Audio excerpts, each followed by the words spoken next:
Assalamualaikum. Eh, di tengah situasi sulit yang seperti ini, ada usulan yang indah banget menurut saya, sangat indah usulannya. Usulannya dari Prof. Raldi Kustur, itu salah satu senior saya di Fakultas Teknik Universitas Indonesia, yang juga jadi panutan saya dalam bersikap, karena saya lihat beliau itu santun, rendah hati. Kemudian juga kalau Anda semua kenal inkubator ya, inkubator untuk bayi itu yang bisa untuk membantu masyarakat yang nggak mampu nyewa inkubator yang mahal gitu kan kalau di rumah sakit. Beliau ini yang bikin bikin inkubator itu dengan menggunakan keunggulan wilayah Indonesia. Artinya Indonesia kan temperaturnya bagus, itu kan tinggi, jadi bisa harganya lebih kompetitif, dan itu luar biasa banyak berhasil. Nggak pernah dijual, tapi dibagikan dengan pola tertentu ke berbagai titik sehingga makin banyak orang bisa tertolong. Itu kehebatannya Prof. Raldi. Selain beliau ahli termodinamika ya, panas ya. Jadi saya ingin menyampaikan itu karena kalau orang hebat harus diketahui gitu, dan apalagi beliau ini rendah hati sekaligus juga senang membantu gitu. Jadi menurut saya keren, dan itu perlu jadi contoh. Nah, soal ucapannya yang membuat saya hari ini membuat bikin khusus omongan lah ya, obrolan itu karena luar biasa ketika itu di tengah pandemi yang sangat sulit saat ini. Pembicaraannya sederhana, saya posting sesuatu di Facebook, kemudian beliau jawab, lupakan, maafkan dan lupakan. Maafkan dan lupakan itu hari-hari ini di negeri kita itu dalam pandangan saya sungguh nggak mudah gitu kan. Jadi maafkan, lupakan. Coba Anda perhatikan media sosial ya, entah itu Twitter, Facebook, kemudian juga di WA dan yang lain-lain. Anda baca secara teliti, banyak sekali yang terkesan konflik itu dikembangkan lah karena perbedaan pendapat dan yang lain-lain. Termasuk juga untuk menghadapi situasi Indonesia hari-hari ini gitu kan. Jadi ada yang masih tetap marah soal korupsi bansos, bahkan ada yang masih mengungkit-ungkit persoalan pemilihan presiden itu kan, entah itu di 2014 maupun di 2019. Padahal tahun ini udah 2021, jadi udah jauh banget ini berjalan, tetapi masih ada itu. Dan saya nggak mau nyalahin juga gitu kan, makanya saya juga memaafkan saja dan saya melupakan itu dalam rangka supaya mari kita justru berpikir di hal yang positif, yang bisa menyemangati lah. Begitu juga misalnya kalau kita perhatikan dalam persoalan menangani COVID ini. Jelas COVID belum tertangani, tetapi bagaimanapun itu kalau kita memandangnya dalam kerangka bersyukur gitu kan dan berbaik sangka, boleh kita anggap bahwa alhamdulillah sudah hampir 1 tahun nggak nyampe 5 juta gitu kan. Jadi saya nggak mau juga berdebat, ya terang aja tesnya sedikit gitu kan, nggak. Saya mensyukuri lah nggak sampai 5 juta, kemudian juga atau 10 juta malahan itu kan. Karena kalau kita lihat kehidupan di negeri ini cenderung normal-normal aja walaupun dibatasi, dan kita lihat juga bahwa rakyat Indonesia berhati-hati banyak menggunakan masker, kemudian juga eh, banyak yang mencegah untuk tidak masuk ke dalam kerumunan atau ikut kerumunan.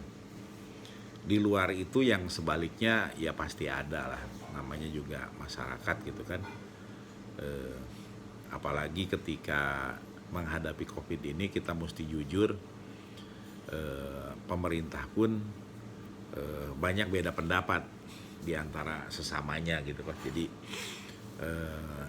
ini adalah learning by doing. Jadi trial and error, walaupun ada ilmunya bagaimana menghadapi bencana, menghadapi hal-hal yang krusial ini, tapi pada kenyataannya memang semua harus didialektika-kan, diaksikan. Kemudian juga kita lihat reaksi dari COVID-nya sendiri, dari masyarakat, dari ekonomi dan yang lain-lain. Gitu kan, ketika kita menggunakan Alinsky itu, aksinya dijalankan sehingga kita bisa refleksi dan introspeksi, memperbaiki hal-hal yang sudah menjadi planning di awal atau kebijakan-kebijakan, kemudian aksi lagi, perbaiki, terus begitu. Jadi wajar banget gitu kalau pada kenyataannya dalam menghadapi COVID ini tidak seperti menjalankan sebuah mesin yang presisi, yang sudah ketahuan gitu dari sebelum jalan sampai ujung semuanya udah bisa dibaca dan jelas. Enggak begitu gitu kan. Jadi ada faktor sosial masyarakat bagaimana bereaksinya, dan kita tahu ada beda pendidikan, beda budaya, beda cara pandang dan yang lain-lain. Pasti tidak seperti mesin tadi ketika dijalankan. Saya menyampaikan ini sebetulnya dalam bagian juga, selain tadi saya ulang lagi, mari kita ingat, lihat apapun hari ini, maafkan, lupakan. Tetapi bukan berarti kita boleh berbuat seperti itu gitu dan diharapkan orang lain memaafkan kita dan melupakan, bukan itu. Tapi kita bersihkan hati kita, pikiran kita, jangan banyak hal yang mengganggu gitu. Dan kita terus berpikir inovasi, berpikir bahwa konflik ini bukan konflik itu yang terjadi ya di masyarakat tadi, tapi maksudnya persoalan pandemi, krisis ekonomi dan yang lain-lain ini belum selesai gitu maksud saya. Jadi kita fokusnya di situ, di inovasi-inovasi, mendorong masyarakat, menyemangati masyarakat supaya justru kita bisa keluar dari persoalan ini. Jadi saya ulang lagi, nggak ada di seluruh dunia, bahkan termasuk yang paling hebat pun, negara manapun, itu ada sisi yang harus di trial dan akan muncul errornya. Nah, seberapa besar antara perencanaan dengan hasil itu deviasi, itulah yang harus terus diperbaiki maksudnya. Nah, Indonesia sekarang sudah, saya ulang lagi, mendekati 1 tahun. Saya mengajak kita dari sisi bersyukur, bukan berarti kita melupakan apa dalam artian yang harus diperbaiki gitu kan. Tapi lupakan itu kemarahan kita terhadap siapapun yang salah, supaya tidak mengotori hati kita, tidak membebani pikiran, kita lupain. Tapi hal-hal yang perlu diperbaiki itu wajib diperbaiki. Nah, dengan hati yang riang, kemudian juga gembira, kemudian juga dijalani saja gitu kan. Kenapa begitu? Karena mari kita juga terbuka terhadap situasi ketika krisis dan pandemi seperti ini.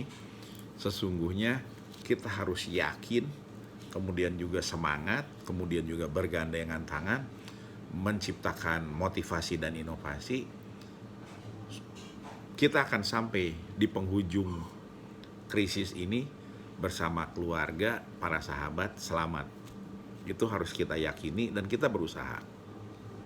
Walaupun pada kenyataannya umur atau usia, kemudian dan yang lain-lain itu kewenangannya tidak pada kita, tapi kita wajib berhati-hati dan kita wajib menjaga serta bersemangat.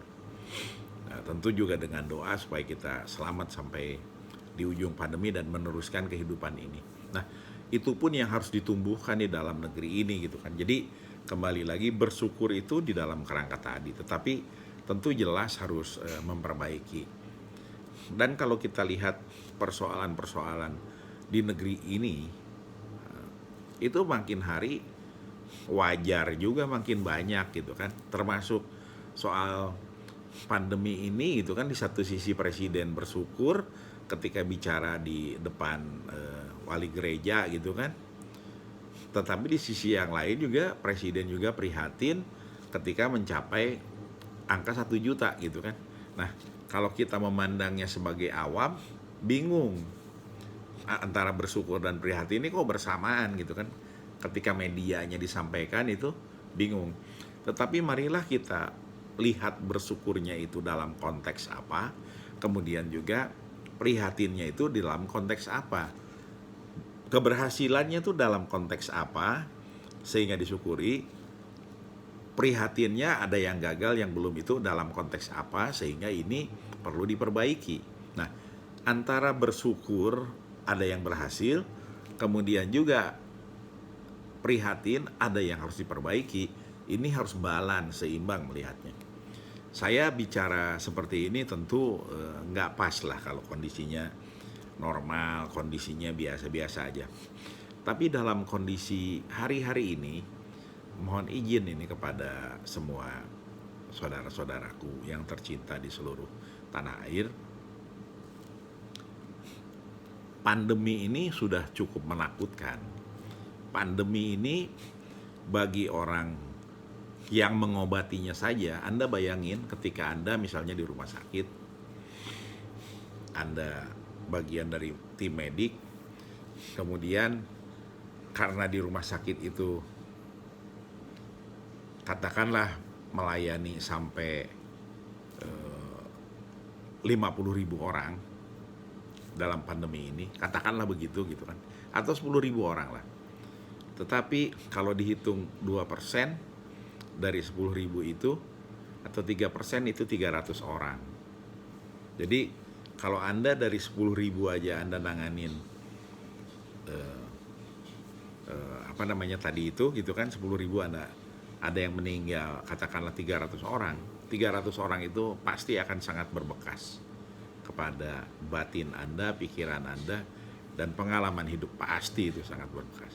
Nah, maksudnya adalah marilah kita memandang bahwa garda terdepan itu sopir ambulans, penggali kubur, dokter, paramedik, perawat, dan yang lain-lain itu tiap hari dihadapkan dengan hal-hal yang seperti itu. Itu luar biasa, pasti menguras energi, pikiran, kemudian hatinya mereka. Nah, kita alangkah bijaknya kalau mengurangi supaya yang terinfeksi itu, apalagi yang meninggal, semakin sedikit. Nah, jadi ini yang harus diperbaiki. Tetapi yang mana yang harus disyukuri? Yang harus disyukuri adalah tadi yang gali kubur, paramedik, sopir ambulans, kemudian dan yang lain-lain itu tadi tetap tabah dan tegar. Mereka tetap terus menjalankan tugasnya. Walaupun kalau Anda lihat misalnya ada video di Wisma Atlet yang lagi joget-joget gitu kan, beredar luas, yang terkena COVID pakai masker, berolahraga, memang dia harus gembira, dia harus bergerak supaya dia sehat dan imunnya muncul. Tetapi kalau Anda lihat ketika sampai habis video itu, para medik yang lewat di situ semua pakai APD lengkap dan tertutup. Kalau kita tidak mendalami video itu secara detail, misalnya memikirkan maksudnya, itu kok kayaknya orang sakit main-main gitu kan, canda-canda, sini nggak ada apa-apa gitu. Itu Anda akan berpikir bahwa sakit COVID itu seperti itu gitu kan. Kemudian ketika Anda lihat bahwa yang lewat itu pakai baju hamsat gitu kan, APD yang demikian ketat itu, lucu itu apa gitu. Tapi kalau Anda paham benar, Anda pasti mengerti orang itu takut tertular. Dan dia harus begitu, kenapa? Karena dia hidup, bertugas, berjuang, berjibaku di lingkungan yang COVID itu. Jadi kalau dia tidak seperti itu, dia akan tertular. Dan ketika tertular, dia nggak bisa ngobatin. Jadi nggak bisa lihat lagi sekarang segala sesuatu itu hanya satu sisi. Kita dimintakan oleh alam semesta ini di hari-hari ini mampu melihat dengan kebijaksanaan, ya, yang lebih harus ada sabar, harus ada teliti, itu melihat dengan multifaset. Kita terpaksa hidup di krisis ini itu dengan mata yang seperti serangga. Serangga itu fasetnya banyak gitu. Harus seperti itu. Tidak bisa cuman satu titik, satu spot, dua spot.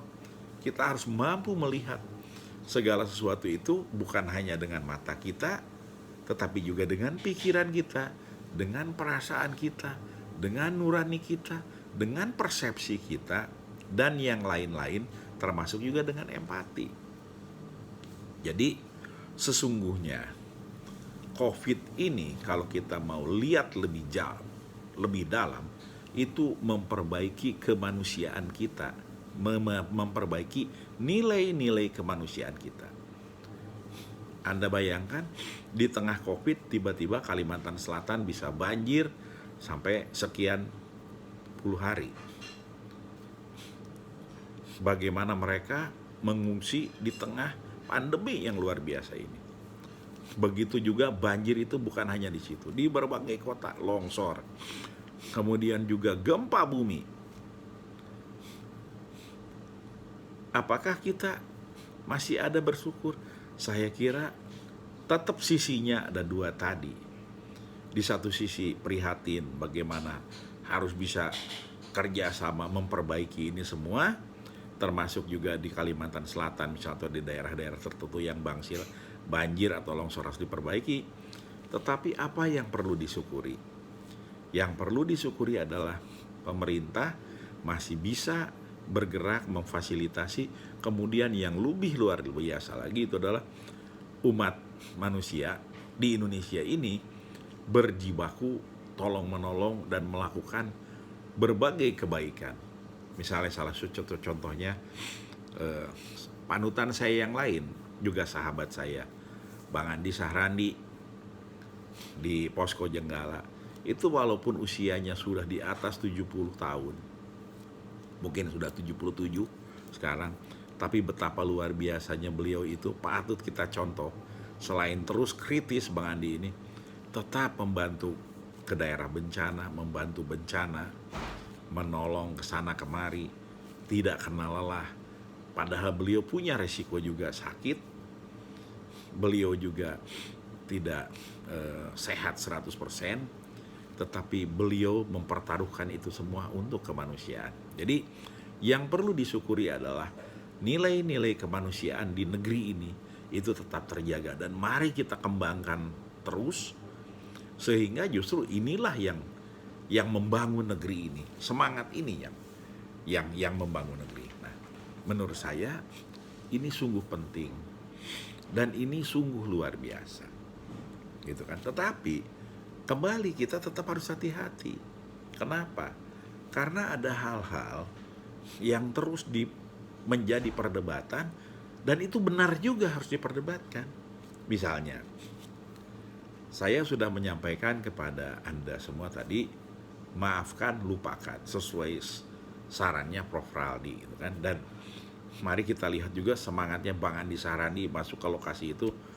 Dan ini bukan hanya sekarang, Bang Andi sudah ke Papua ketika Wasior, sudah ke Merapi ketika bencana Lapindo juga, kemudian bencana di Gunung Sinabung, luar biasa Bang Andi itu, Aceh, gempa Jogja, Simelu, seluruh Indonesia beliau datang. Nah, tapi yang ingin saya sampaikan, marilah kita syukuri ada orang-orang seperti ini, dan harus dikembangkan tokoh-tokoh yang seperti ini, gitu kan. Jadi seperti itu. Nah, tetapi apa yang harus dikritisi, saya ulang lagi, yang harus didorong.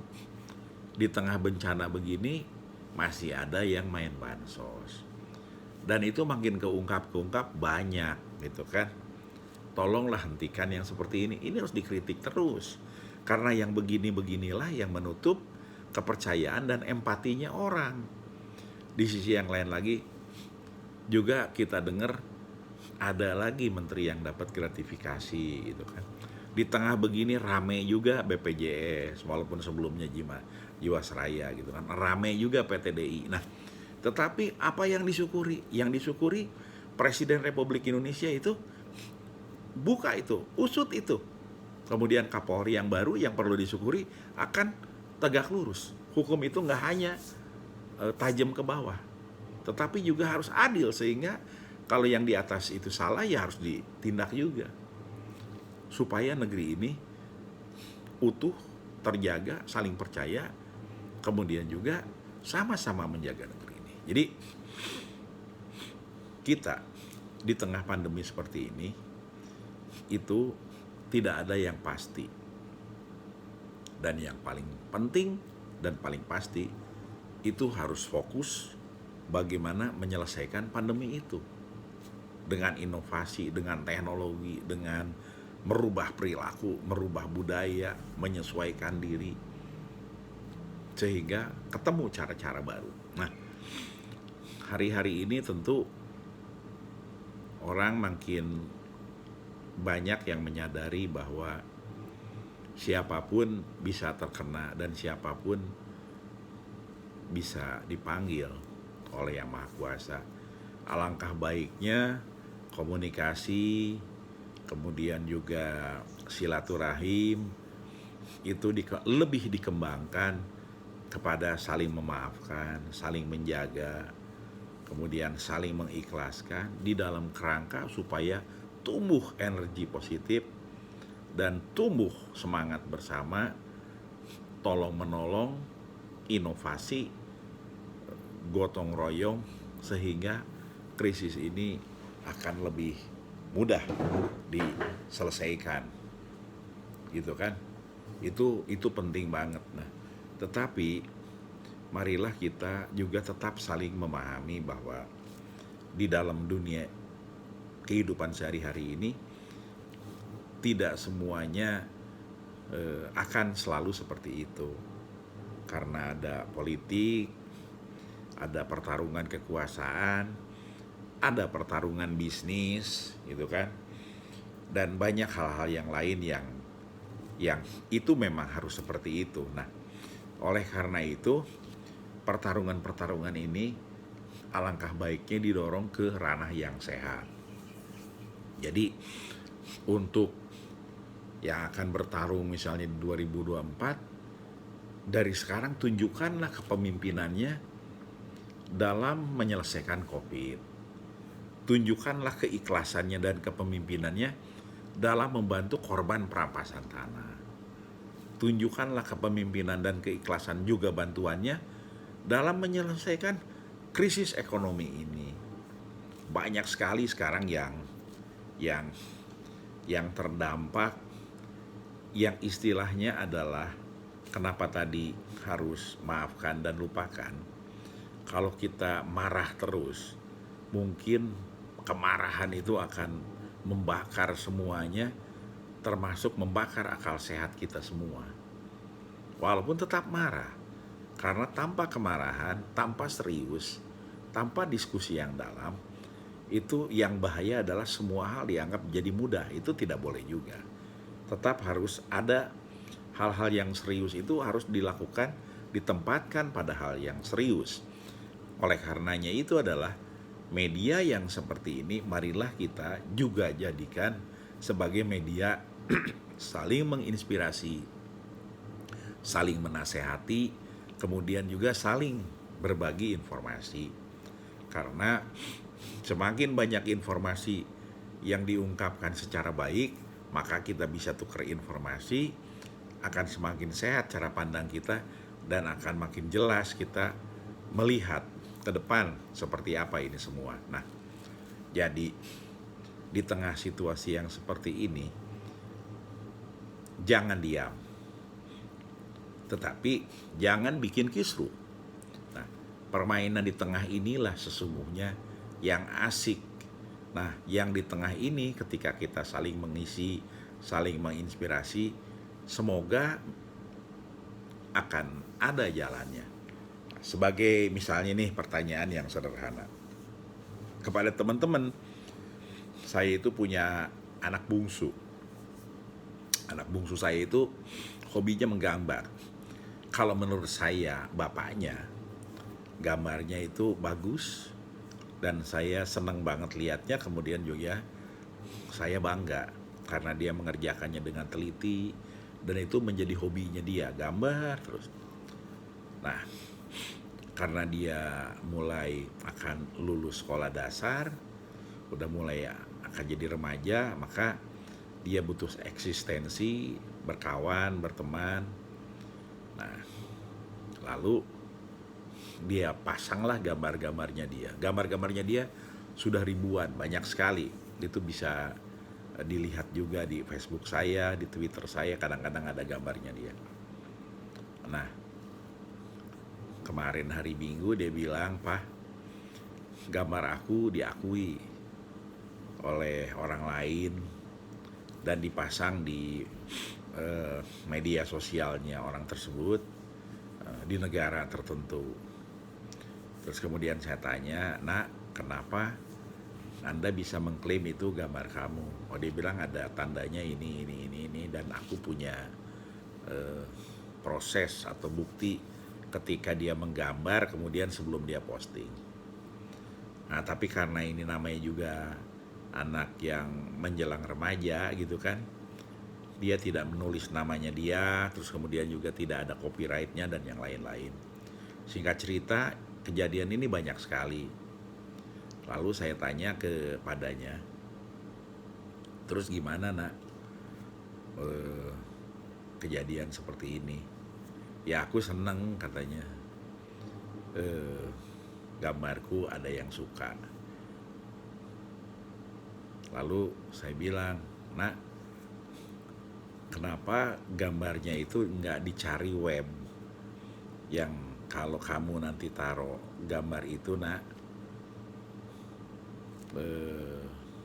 Sweety bisa dapat uang walaupun kecil, atau dapat penghargaan, atau dapat apresiasi, apapun lah itu."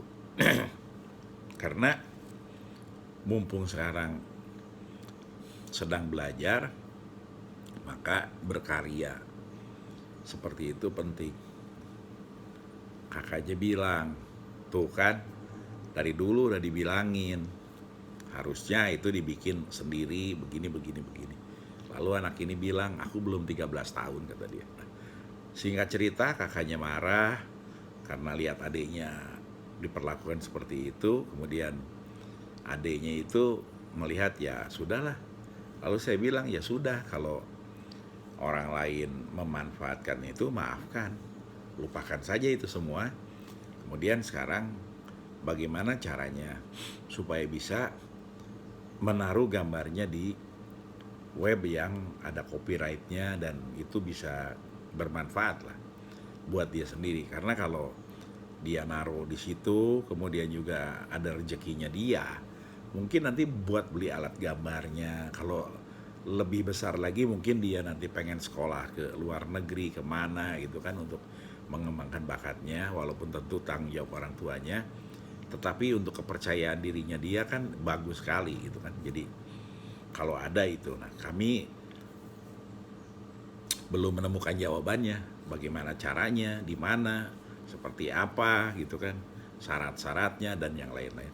Tapi saya sangat mengharapkan dialog seperti ini, ketika itu saling menginspirasi, mencari solusi, muncul lagi gitu kan. Saya di komen, di subscribe gitu kan, kemudian juga kalau ada yang suka dikasih tahu sukanya di mana, kalau ada hal yang harus saya perbaiki itu di sebelah mana. Tetapi saudara-saudaraku sebangsa dan setanah air, ketika kita menggunakan apa yang ada untuk kebaikan bangsa dan negeri ini, saya kira itulah yang paling penting. Jadi sekarang kebetulan yang ada alat di saya yang mampu saya lakukan ini. Maka ini adalah pilihan yang saya lakukan dalam rangka menyemangati bangsa ini. Dalam rangka saya mengajak diskusi, mengajak tukar pikiran, memberikan informasi, dan mudah-mudahan ada baliknya juga gitu kan, supaya kita bisa saling memperbaiki diri dan menemukan sesuatu yang baru. Pandemi ini saya sungguh yakin jauhnya itu akan merubah peradaban. Ketika merubah peradaban, maka itu pasti merubah sistem segalapun. Saya ulang lagi, ketika merubah peradaban, itu adalah akan merubah sistem apapun. Even termasuk pemerintahan, dan bahkan pemerintahnya sendiri. Model bekerjanya seperti apa, budayanya, dan yang lain-lain, itu bisa berubah dengan pandemi ini. Nah, kenapa saya begitu tertegun ketika Prof. Raldi menyampaikan bahwa yang paling penting dalam situasi ini adalah maafkan dan lupakan. Kemudian saya begitu terkesan dengan semangatnya Bang Andi yang demikian militan membantu korban bencana dimanapun. Saya ingin menyampaikan dalam kondisi saat ini sungguh diperlukan apa yang dipikirkan oleh Prof. Raldi itu, ikhlas segala macam dan itu, kemudian militansi seperti Bang Andi. Kenapa? Karena apa yang kita hadapi, apa yang kita lakukan sehari-hari sebelumnya, even saat ini, itu bisa berubah total. Dan itu butuh perjuangan. Jadi kalau kita masih terbawa pikirannya, masih benci ini, mikirin yang tadi berlebihan itu, walaupun even saya ulang lagi, ada yang perlu diperbaiki, tapi hati kita udah harus bersih aja. Lupakan saja gitu kan, dalam artian marahnya. Kita mesti bersih, mesti fokus itu. Karena kita harus transformasi saat ini. Nggak bisa lagi kehidupan kita itu seperti sebelumnya. Hampir pasti itu seperti itu. Nah, salah satu bukti yang lain misalnya, tadi mohon ya saya ulang lagi yang cerita anak saya soal web, cara gitu kan, kemudian itu saya mohon sekali kalau ada yang tahu nanti ditulis di YouTube ini gitu kan, di komennya silakan kesini begini. Kalau ada yang tahu gitu petunjuknya, saya mohon banget itu, karena saya perlu itu gitu kan. Nah, saya kembali lagi ke persoalan perubahan ini. Perubahan ke depan ini boleh jadi, saya ulang lagi, belum pernah terpikirkan oleh kita, walaupun rangka-rangkanya atau stepping stone-nya itu bisa jadi sudah ada. Misalnya kehidupan yang menggunakan internet, pabrik yang dilakukan oleh robot, pertanian itu tidak lagi hanya terbuka tetapi di dalam gedung, menggunakan organik, hidroponik, dan begitu dikelolanya bisa nanti dengan mesin, arahnya bisa ke sana. Nah, ini sungguh pasti menghabiskan energi, dan Allah itu menyatakan ketika sebuah bangsa tidak mampu lagi menghadapi zamannya, atau apalagi moralnya rusak, kemudian juga enggak keruan, maka bangsa itu akan digantikan oleh bangsa lain. Jadi ketika kita sekarang melihat perusahaan-perusahaan di negeri ini dibeliin oleh perusahaan dari negara lain, dan kita nggak mampu mengendalikannya lagi, itu boleh jadi bagian daripada persoalan. Maka bangsa yang akan hidup di negeri ini itu adalah bangsa lain, dan kita nggak boleh marah, kita nggak boleh benci, karena itu akan kejadian ketika kita lalai, ketika kita tidak fokus, ketika kita tidak bersungguh-sungguh, ketika kita ketinggalan oleh zaman. Maka karena Anda ditinggalkan oleh zaman, kita ditinggalkan oleh zaman, pasti repot. Nah, oleh karena itu saya ulang lagi, mari maafkan dan lupakan dalam rangka kita menyambut zaman baru itu. Jadi melihat presiden bersyukur kemudian di sisi prihatin, jangan bingung, tapi tajam melihatnya, dan jangan melihat bohong, jangan, lihat tajam. Kita sekarang diajarkan, saya ulang lagi, melihat seluruh persoalan itu seperti multifaset, seperti serangga. Oh, ini benernya ini, kurangnya ini, harusnya begini, tetapi kenapa begini, oh sebaiknya begini. Multifaset. Jadi seluruh panca indera kita, seluruh rasa kita, seluruh persepsi dan pengetahuan kita harus dicurahkan habis-habisan supaya kita bisa keluar dari situasi ini. Ini nggak normal. Jadi new normal adalah tidak normal. Sehingga kalau ingat di awal-awal, new normal itu sebelum Pak Jokowi menyampaikan itu, ada buktinya di sini, di YouTube itu, saya menyampaikan berdamailah dengan COVID. Maksudnya berdamai itu bukan sembarangan, tapi kita mempersepsikan COVID itu adalah sesuatu yang harus merubah kita sampai ke peradaban segala macam, tapi tidak boleh dianggap sebagai musuh karena itu akan menguras energi dan kita capek, tapi pandanglah adalah sebagai penggoda. Dan penggoda yang paling luar biasa terhadap umat manusia itu diciptakan Allah, itu iblis. Dan iblis itu Anda mau ngapain juga tetap akan hidup. Dia akan lebih panjang dari kehidupan manusia. Perorangan. Jadi ya udah, kita memahami itu tugasnya dia, kita dalam artian menghormati, kita banyak lemah, banyak nggak tahu gitu kan ya. Mudah-mudahan kita tidak digoda, bukan tidak tergoda, tidak digoda. Kita lepas dari jeratannya, dipandang mungkin manusia ini pengen bener karena kecintaannya terhadap Allah Subhanahu wa Ta'ala gitu kan, perintah-perintah Allah, sehingga kita bisa lancar selamat tadi. Nah, itulah yang diharapkan untuk memaafkan dan lupakan. Jadi dunia hari-hari ini adalah dunia yang betul-betul menguras energi, keberanian, dan kesedihan. Dan kalau Anda setiap hari cek teman SMA, teman SMP gitu kan, kalau seusia saya, kemudian teman kuliah dan kawan-kawan lainnya, itu hampir setiap hari rata-rata yang berpulang itu lebih dari satu. Saya yakin kalau Anda, Bapak, Ibu sekalian, temannya lebih banyak di era-era sekarang ini, itu yang berpulang banyak sekali setiap hari. Kalau lihat ambulans sudah nggak aneh, dengan bunyi yang segala macam gitu kan, beda-beda itu udah nggak aneh. Dan artinya itu memang situasi yang harus diterima oleh kita saat ini. Nah, oleh karena itu kembali lagi, marilah kita mengembangkan semangat, mengembangkan saling motivasi, mengembangkan kebaikan, mengembangkan kesabaran, dan pandanglah semua ini bagian daripada untuk memperbaiki diri kita sendiri. Jadi ini juga bagian daripada proses untuk yang lihat gitu, nggak pernah lihat. Saya juga mohon dimaafkan kalau ucapan-ucapan saya ada yang menyinggung gitu kan, atau so tahu gitu kan. Tetapi sesungguhnya niatnya adalah bagaimana supaya kita saling menginspirasi dan saling memperbaiki. Itu tujuannya, dan saya kira ini bukan soal salah benar, tapi marilah kita lihat bahwa di depan itu situasinya benar-benar sungguh tidak terduga.